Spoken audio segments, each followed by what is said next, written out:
और देखिए जो एक बड़ी खबर आ रही है वो ये कि हमास चीफ सिनवार की मौत की पुष्टि आईडीएफ के बाद अरब मीडिया ने इसकी पुष्टि की है। अल अरबिया ने मौत की पुष्टि की। सिनवार के शव की तस्वीर सामने आई है। तस्वीर थोड़ी विभत्स है जिसको हम आपको दिखा नहीं सकते, लेकिन ये तस्वीर बताती है कि ये सिनवार ही है। आईडीएफ के बाद अब अरब मीडिया ने भी इस बात की जानकारी दी है। अल अरबिया ने मौत की पुष्टि कर दी है। याह्या सिनवार के हमास चीफ याह्या सिनवार की मौत की पुष्टि हो गई है।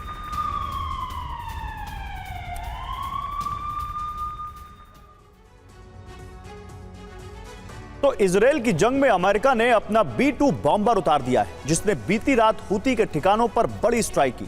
हमलों में हूती के 5 हथियार डिपो तबाह हो गए। ये सभी हथियार डिपो अंडरग्राउंड बनाए गए थे। यमन में ऐसा पहली बार है जब अमेरिका ने अपने B-2 बॉम्बर का इस्तेमाल किया। माना जा रहा है कि इससे अरब की आग और ज्यादा भड़क सकती है। दरअसल हूती हमलों से आग बबूला है।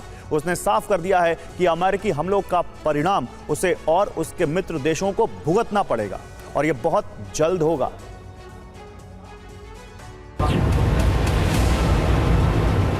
have approximately 45 minutes.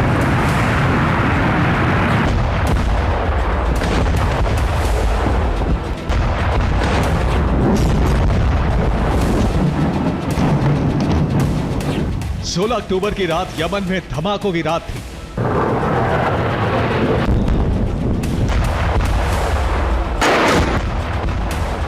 ऐसे विस्फोट जो मिडिल ईस्ट के इस मुल्क ने सालों से नहीं देखे थे।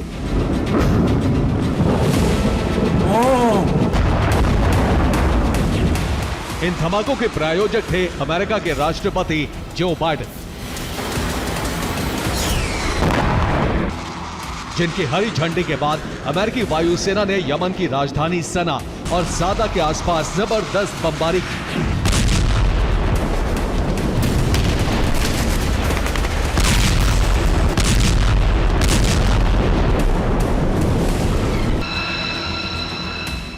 आधी रात मिडिल ईस्ट पहुंचे दुनिया के सबसे विध्वंसक B-2 बॉम्बर ने सना के आसपास मौजूद हूती के हथियार डिपो को तबाह कर दिया।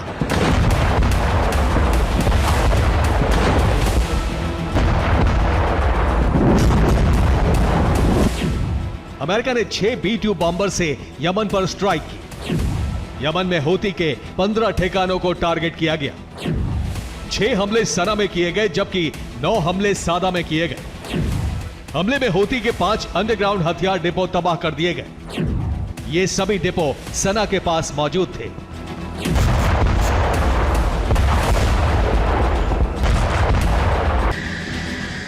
अमेरिका ने हमलों के लिए जाते अपने B-2 स्पिरिट बॉम्बर्स का वीडियो भी जारी किया है। हालांकि अभी तक यह साफ नहीं है कि यमन में तबाही मचाने वाले बॉम्बर्स ने टेक ऑफ कहां से किया था।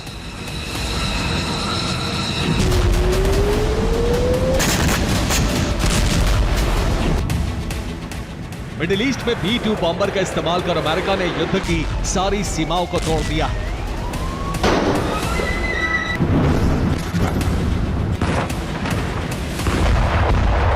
क्योंकि ऐसा पहली बार है जब यूएस ने यमन में हूती विद्रोहियों के अंडरग्राउंड ठिकानों पर अपने सबसे घातक बम वर्षक विमानों का इस्तेमाल किया है।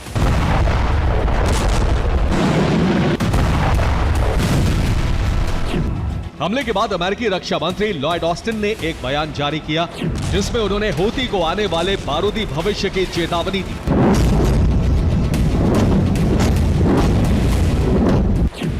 लॉयड ऑस्टिन ने कहा, हमने हूती के अंडरग्राउंड ठिकानों को निशाना बनाया है जिसमें उसके कई घातक हथियार मौजूद थे। अमेरिका के दुश्मन को दिए जवाब से साफ है वो अपने हथियारों को जमीन के कितने ही अंदर छिपा दे, हम उसे ढूंढकर बर्बाद कर देंगे।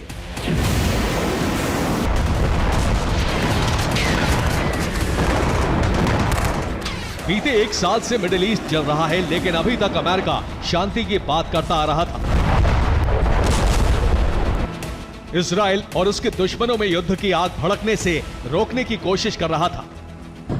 ऐसे में सवाल है कि अचानक उसने हूती पर हमले का फैसला क्यों लिया, वो भी उस B-2 बॉम्बर से जो 2017 के बाद से अमेरिकी बेस पर खामोश खड़ा था।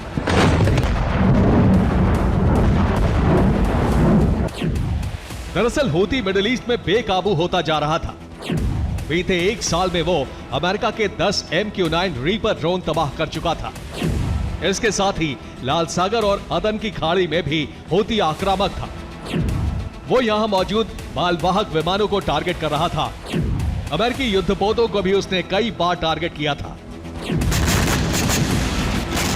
हूती के हमलों को रोकने के लिए उसके हथियार डिपो को टारगेट करना अमेरिका की मजबूरी बन चुका था। हालांकि अमेरिका के लिए यह स्ट्राइक इतनी आसान नहीं थी, क्योंकि जिन हथियार डिपो को तबाह किया गया वो जमीन से कई फीट नीचे मौजूद थे।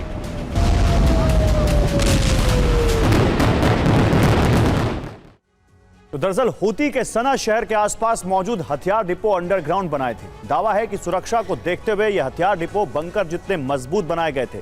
इन हथियार डिपो को जमीन से 100 फीट नीचे बनाया गया था, जिसमें मिसाइल, रॉकेट और ड्रोन रखे गए थे। हूती इनका इस्तेमाल लाल सागर में हमलों के लिए करता था। दरअसल मिडिल ईस्ट में अमेरिका के MQ-9 रीपर ड्रोन मौजूद हैं। अमेरिका ने ठिकानों की लोकेशन ढूंढने के लिए MQ-9 रीपर ड्रोन का इस्तेमाल किया। अमेरिका ने कुल 5 अंडरग्राउंड हथियार डिपो की पहचान की, जिसके बाद B-2 बॉम्बर से सभी टारगेट्स को लॉक किया गया। B-2 बॉम्बर से हमले के लिए GBU-28 बंकर बस्टर बॉम्ब का इस्तेमाल किया गया। GBU-28 के इस्तेमाल की एक बड़ी वजह है। दरअसल ये बंकर बस्टर बम जमीन में 160 फीट नीचे तक तबाही मचाने में सक्षम है, जिन्होंने बड़ी आसानी से 100 फीट नीचे मौजूद हथियार डिपो तबाह कर दिए।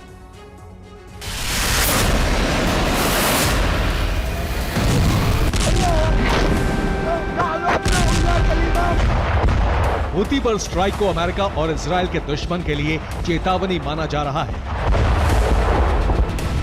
साथ ही दावा है कि अमेरिका हूती को जड़ से खत्म करने का ऑपरेशन शुरू कर सकता है। इसीलिए उसने 8 साल बाद B-2 बॉम्बर से शक्ति प्रदर्शन किया है।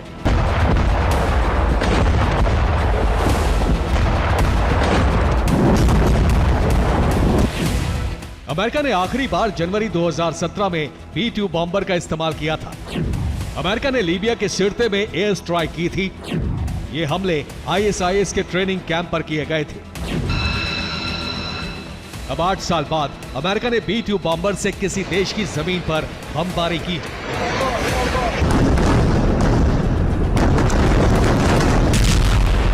हालांकि कुछ रिपोर्ट्स की माने तो स्ट्राइक में अमेरिका के फाइटर जेट भी शामिल थे, जिनमें से एक फाइटर जेट को हूती ने मार गिराया। इधर वॉशिंगटन के माउंट रेनियर में एक E-18 ग्रोलर फाइटर जेट के क्रैश होने की खबर है। माना जा रहा है कि इस फाइटर जेट का हूती पर हुई स्ट्राइक से कनेक्शन था। हालांकि अमेरिका की तरफ से इस पर अब तक कोई बयान सामने नहीं आया है। इन हमलों के जरिए अमेरिका की कोशिश हूती को डराने की थी, लेकिन अमेरिकी स्ट्राइक के बाद वो और भड़क गया है। हमले के बाद हूती ने एक वीडियो जारी किया है। इस वीडियो में हूती लड़ाके यमन की समुद्री सीमा में नजर आ रहे हैं। उनके हाथों में रॉकेट लॉन्चर्स हैं। हूती ने इस वीडियो का टाइटल जिहाद वाली जंग दिया है। हूती ने साफ कर दिया है कि वो किसी भी कीमत पर लेबनान और फिलिस्तीन की मदद करना बंद नहीं करेगा और अमेरिका को भी हमलों की कीमत चुकानी पड़ेगी। इधर हूती पर हमलों के बाद इराकी रेजिस्टेंस का एक्शन तेज हो गया है। उसने इजराइल पर हमले शुरू कर दिए हैं। दावा है कि इराकी प्रॉक्सी अपने सीक्रेट ड्रोन से इजराइल पर हमले कर रहे हैं।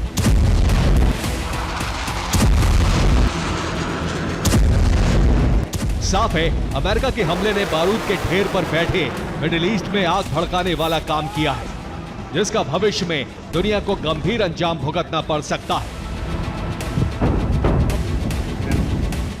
Bureau report, TV9, Bharatvarsh.